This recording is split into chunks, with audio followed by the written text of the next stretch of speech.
दोस्तों, pharma today में आपका स्वागत है। आज हम बात करने वाले हैं बायो अवेलेबिलिटी और बायो इक्विवेलेंस के बारे में। इस वीडियो को देखने के बाद आप जानेंगे कि बायो अवेलेबिलिटी क्या होती है, बायो इक्विवेलेंस किन्हें कहते हैं और वो कौन कौन से फैक्टर हैं जो बायो अवेलेबिलिटी को प्रभावित करते हैं। बायो अवेलेबिलिटी को आसान भाषा में अगर समझें तो इसका मतलब होता है कि बायोलॉजिकल सिस्टम में किसी सब्सटेंस या ड्रग को अवेलेबल या उपलब्ध करवाना। यहाँ बायोलॉजिकल सिस्टम का मतलब पेशेंट है, जिसकी बीमारी को दूर करने के लिए दवाई को उपयुक्त रूट के द्वारा ब्लड स्ट्रीम में पहुँचाया जाए ताकि दवाई साइट ऑफ एक्शन पर अपना पॉजिटिव इफ़ेक्ट दे सके। तो मान लीजिए कि हमारे पास दो अलग अलग ब्रांड की पैरासीटामोल टैबलेट है। इस टैबलेट को दो अलग अलग मैन्युफैक्चरर ने अपनी मैन्युफैक्चरिंग साइट पर बनाया होगा, क्योंकि इसमें एक्टिव मटेरियल तो पैरासीटामोल है, पर दोनों मैन्युफैक्चरर के पास उपलब्ध फैसिलिटी अलग है, बनाने की विधि अलग है, टैबलेट कंप्रेशन फोर्स अलग है, उपयोग में लाए गए उपकरण अलग है, इनएक्टिव मटेरियल जिन्हें हम एक्सिपिएंट कहते हैं, जैसे टैबलेट और कैप्सूल में उपयोग में लाए जाने वाले डाइल्यूएंट, बाइंडर्स, ल्यूब्रिकेंट्स अलग अलग हैं। टैबलेट को ओरल रूट से लेने पर यह सभी फैक्टर डिसइंटीग्रेशन और डिसोल्यूशन प्रोसेस को अफेक्ट कर सकते हैं, जबकि ड्रग का rate of absorption, blood concentration, disintegration और डिसोल्यूशन प्रोसेस पर निर्भर करता है। इसके पहले टैबलेट को ओरली लेने पर लीवर में जाके कुछ भाग मेटाबोलाइज हो जाता है, जिसे फर्स्ट पास मेटाबॉलिज्म कहते हैं। फर्स्ट पास मेटाबॉलिज्म के कारण ड्रग का एक्सटेंट यानी अमाउंट 100% ब्लड सर्कुलेशन में नहीं पहुंचता है। यह दोनों टैबलेट केमिकली इक्विवेलेंट हैं, मतलब फार्माकोपिया में निर्धारित केमिकल और फिजिकल स्टैंडर्ड का पालन करती हैं। फिर भी यह दोनों हो सकता है बायोलॉजिकली और थेरेप्यूटिकली इक्विवेलेंट ना हो। थेरेप्यूटिकली इक्विवेलेंट का मतलब कि दोनों ड्रग का एक निर्धारित समय पर ब्लड में समान कंसंट्रेशन अवेलेबल होना और समान थेरेप्यूटिक इफेक्ट देना। इस तरह दोनों टैबलेट का एब्जॉर्प्शन रेट और एक्सटेंट यानी अमाउंट ब्लड सर्कुलेशन में अलग अलग होगा।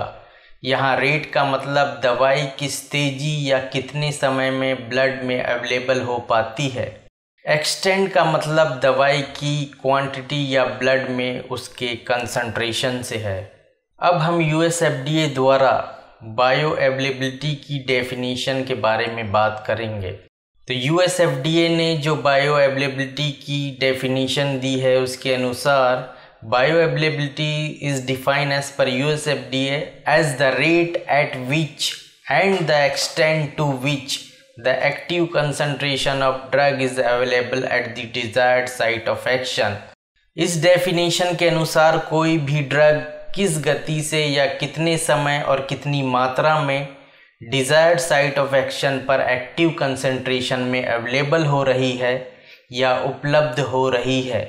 यहाँ डिजायर्ड साइट ऑफ एक्शन से मतलब प्रैक्टिकली ब्लड स्ट्रीम है। ब्लड स्ट्रीम में कोई ड्रग एक्टिव फॉर्म में किस कंसंट्रेशन में और कितनी मात्रा में है और कितने समय में अवेलेबल हो पा रही है, यही उसकी बायो अवेलेबिलिटी है।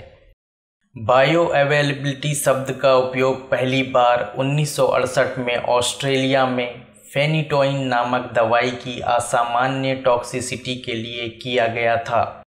फेनिटोइन जो कि एक एंटी एपिलेप्टिक ड्रग है, जिसका इस्तेमाल मिर्गी के रोगियों में किया जाता है। 1968 में ऑस्ट्रेलिया में अचानक फेनिटोइन टॉक्सिसिटी के मामले बढ़ने लगे। फार्मास्यूटिकल कंपनी जो इस दवाई का निर्माण करती थी, वह कैल्शियम सल्फेट को इनर्ट एक्सिपिएंट के रूप में इस दवा में इस्तेमाल करती थी, पर स्टॉक की अनुपलब्धता के कारण उन्होंने इस कैल्शियम सल्फेट को लैक्टुलोज से यह सोचकर सब्स्टिट्यूट कर दिया कि एक इनर्ट मटेरियल का दवाई के इफेक्ट पर कुछ खास प्रभाव नहीं पड़ेगा, लेकिन इस दवा जिसमें कैल्शियम सल्फेट की जगह लैक्टुलोज का इस्तेमाल किया गया था, उसने ब्लड में फेनिटोइन के कंसंट्रेशन को बहुत ज़्यादा बढ़ा दिया, जिससे ब्लड कंसंट्रेशन 30 माइक्रोग्राम पर ml तक पहुंच गया, जो फेनिटोइन टॉक्सिसिटी का कारण बना। फेनिटोइन के एग्जाम्पल से हमें यह पता चला कि ड्रग की रेट और एक्सटेंट किस तरह से इनर्ट एक्सिपिएंट को किसी दूसरे एक्सिपिएंट से सब्स्टिट्यूट करने वह किस तरह से प्रभावित होता है। इस तरह डोजेस फॉर्म भी बायो अवेलेबिलिटी को प्रभावित करता है।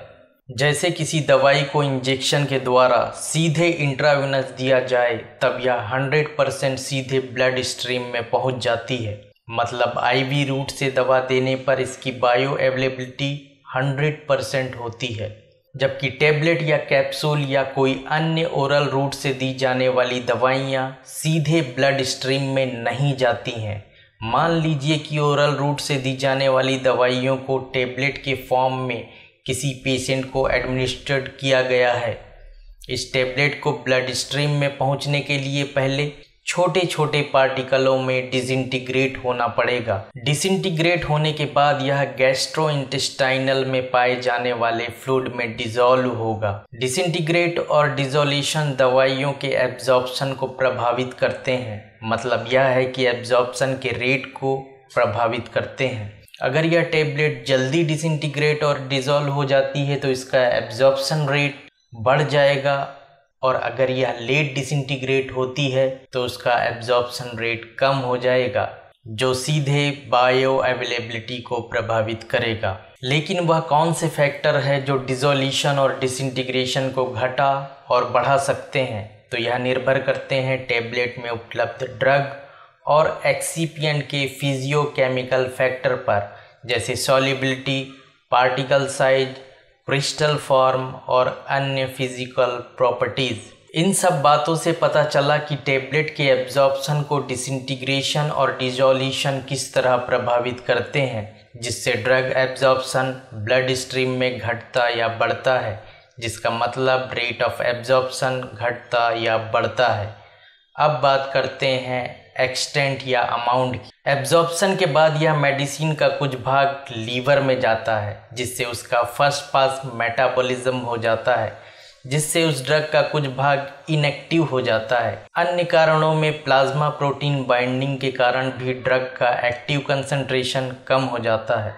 इस तरह ड्रग का अधिकांश भाग फर्स्ट पास मेटाबॉलिज्म के कारण इनएक्टिव हो जाता है, जबकि कुछ part he desired site of action तक पहुंचता है। इसका मतलब यह हुआ कि जो अमाउंट हमने ड्रग की दी है वह पूरी साइट ऑफ एक्शन तक नहीं पहुंचती है, मतलब कि एक्सटेंट या अमाउंट ब्लड स्ट्रीम में 100% से कम होता है। बायो अवेलेबिलिटी की डेफिनेशन से हम जान ही चुके हैं कि रेट और एक्सटेंट कम होने पर बायो अवेलेबिलिटी कम हो जाती है।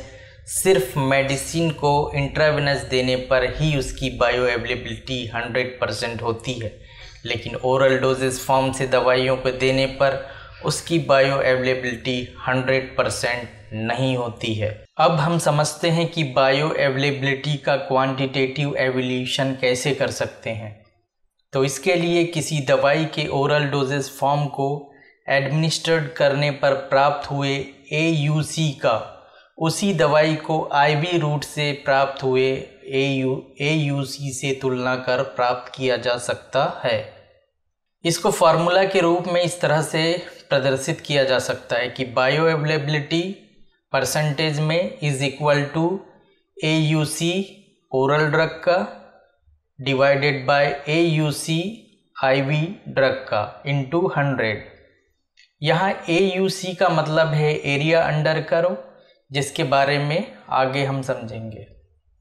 अब हम बायो अवेलेबिलिटी का ग्राफ बनाते हैं। मान लीजिए यह एक ग्राफ है जिसमें हमने एक्स एक्सिस में टाइम को लिया है और वाई एक्सिस में ड्रग के कंसंट्रेशन को लिया है। ड्रग का कंसंट्रेशन ब्लड में। ड्रग को ओरली एडमिनिस्ट्रेट करने पर समय के बढ़ने के साथ साथ कंसंट्रेशन भी इंक्रीज होने लगता है, जिससे टाइम और कंसंट्रेशन के बीच कर्व प्लॉट हो जाता है। जैसे कि इस कर्व में दिख रहा है कि कंसंट्रेशन यहाँ से बढ़ते बढ़ते हाईएस्ट पॉइंट तक जा रहा है, उसके बाद यह फिर से नीचे की तरफ आ रहा है। इस हाईएस्ट पॉइंट पर प्लाज्मा कंसंट्रेशन मैक्सिमम होता है, इसलिए इसे सी मैक्स कहते हैं। टाइम जिस पर ड्रग सी मैक्स पर पहुंचती है उसे टी मैक्स कहते हैं।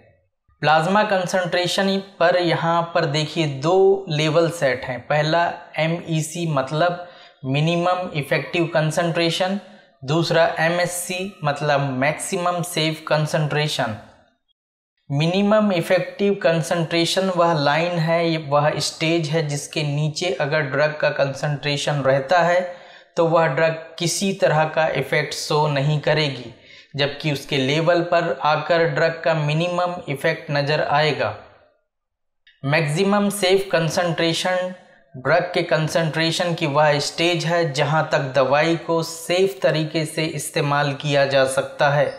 इसके ऊपर जाने पर ड्रग के टॉक्सिक इफ़ेक्ट दिखाई देने लगते हैं और ड्रग शरीर में हार्मफुल इफ़ेक्ट देने लगता है। किसी भी मेडिसिन का Cmax अगर MEC और MSC के बीच में रहता है तब यह ड्रग बिना टॉक्सिसिटी के अपना मैक्सिमम थेराप्यूटिक इफ़ेक्ट देगी, लेकिन किसी मेडिसिन का कंसंट्रेशन MEC यानी मिनिमम इफ़ेक्टिव कंसंट्रेशन के ऊपर नहीं बढ़ पाता है तब यह किसी तरह का कोई थेराप्यूटिक इफ़ेक्ट शो नहीं कर पाती। जबकि MSC के ऊपर जाने पर मेडिसिन के टॉक्सिक इफ़ेक्ट देखने को मिल सकते हैं। इस कर्व में जो ये वाला भाग है यह पूरे भाग को एरिया अंडर कर्व कहते हैं। मतलब कि जो कर्व प्लॉट हुआ है उसने जितने एरिया को घेरा है उस एरिया को एरिया अंडर कर्व कहते हैं। एक तरह से टाइम और कंसंट्रेशन के बीच में ग्राफ बनाने से ये जो कर्व है वो एक्चुअल में टाइम के साथ ब्लड में पहुंच रहे ड्रग के कंसंट्रेशन को प्रदर्शित करता है। अब हम बायो इक्विवेलेंस के बारे में बात करेंगे। बायो इक्विवेलेंस को समझने के लिए मान लीजिए कि पैरासीटामोल की 2 टेबलेट हैं जो अलग अलग कंपनी द्वारा बनाई गई है। इनमें से एक ब्रांड है और दूसरा जेनरिक। जैसा कि हम इसी वीडियो में पहले बता चुके हैं कि एक ही एक्टिव इंग्रेडिएंट्स के सेम डोजेस फॉर्म होने पर भी बायो अवेलेबिलिटी अलग अलग हो सकती है। लेकिन अगर यही ब्रांड और जेनरिक मेडिसिन की बायो अवेलेबिलिटी मतलब कि ब्लड सर्कुलेशन में इसका एब्जॉर्प्शन रेट और एक्सटेंट यानी अमाउंट लगभग एक समान हो तब दोनों बायो इक्विवेलेंस कहलाती हैं। रेगुलेटरी अथॉरिटीज़ के द्वारा जेनरिक मेडिसिन बनाने की परमिशन तभी मिलती है जब जेनरिक दवाइयाँ उस ब्रांडेड दवाई के बराबर रेट और एक्सटेंट और मिनिमम इफेक्टिव कंसंट्रेशन और मैक्सिमम सेफ कंसंट्रेशन को अचीव करती है।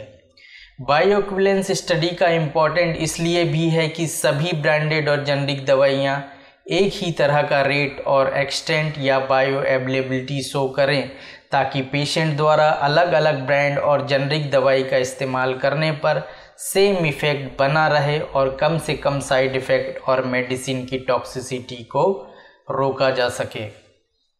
अब बात करते हैं वो कौन से फैक्टर हैं जो बायो अवेलेबिलिटी को प्रभावित करते हैं। तो सबसे पहले हम देखते हैं फार्मास्यूटिकल फैक्टर पे। तो फार्मास्यूटिकल फैक्टर में है साल्ट, पहला जो है वो है सॉल्ट फॉर्म, दूसरा है पार्टिकल साइज, तीसरा है क्रिस्टल फॉर्म, चौथा है वाटर हाइड्रेशन, पांचवा नेचर ऑफ एक्सिपिएंट एंड एडजुएंट्स, छठवा है डिग्री ऑफ आयोनाइजेशन। ये फार्मास्यूटिकल फैक्टर हैं जो बायो अवेलेबिलिटी को अफेक्ट करते हैं। अगर कोई ड्रग सॉल्ट फॉर्म में है तो वह जल्दी एब्जॉर्ब हो जाती है। पार्टिकल साइज अगर उसके फाइन है तो ज़्यादा सरफेस एरिया मिल जाता है जिससे ईजिली डिज़ोल्व होके वह ब्लड स्ट्रीम में पहुंच जाती है। इसी तरह से water hydration, nature of excipients और degree of ionization bioavailability को अफेक्ट करते हैं। दूसरे जो फैक्टर है वो है फार्मास्यूटिकल फैक्टर, फार्माकोलॉजिकल फैक्टर। जिसमें पहला है gastric emptying and gastrointestinal motility, दूसरा है गैस्ट्रोइंटेस्टाइनल डिजीज़, तीसरा है फूड एंड अदर सब्सटेंस, चौथा है फर्स्ट पास इफेक्ट, पांचवा है ड्रग ड्रग इंटरेक्शन और छठवा है फार्माकोजेनेटिक फैक्टर।